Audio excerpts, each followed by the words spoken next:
What do you make of sort of the broader trends you're seeing here? You know, she spoke to me about how the other big bets, which are cloud, YouTube, and hardware, that is really where they are investing, but also where they believe the investment is going to pay off. Yeah, and I think they're right? I mean, I think there's a number of different areas that we can expect to see Alphabet grow their business. Obviously, even Waymo, it's not generating revenue now, but the way they're positioning Waymo, I think, is very interesting and could be very effective as people like Tesla run into certain issues. Speaking of that, actually, we just got a quote from her on Waymo, so I want to play that, and then I'm going to have you follow up. Take a listen to what Ruth Porat just said on the call about Waymo, Google's self-driving car unit.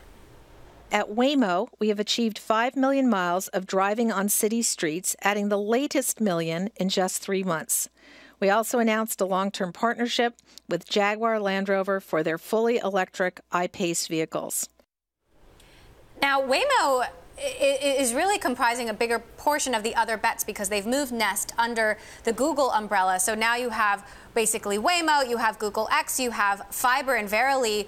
That's really all other bets are at this point. And it's a big one. I think it is. And, you know, right now, Verily is a small, it's the revenue that they're primarily getting a little bit from Fiber.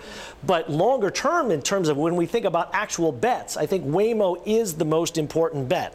And philosophically, they've taken a very different approach in that they are not trying to do more of the semi-autonomous driving. They're trying to say, look, we know people get distracted, and we know the kinds of situations that have occurred are going to occur, and therefore we're going to wait till our technology can do the complete picture. And I think that's a very interesting philosophical difference from some of the other vendors. So bottom line is I think that's going to be a good bet for them in the long run. The other thing is I think we'll see on the compute side them be able to drive AI services, kind of like what IBM does with Watson. You can imagine Google-branded AI services as yet another cloud computing kind of service add-on that she referred to a little bit in some of the comments on the call earlier.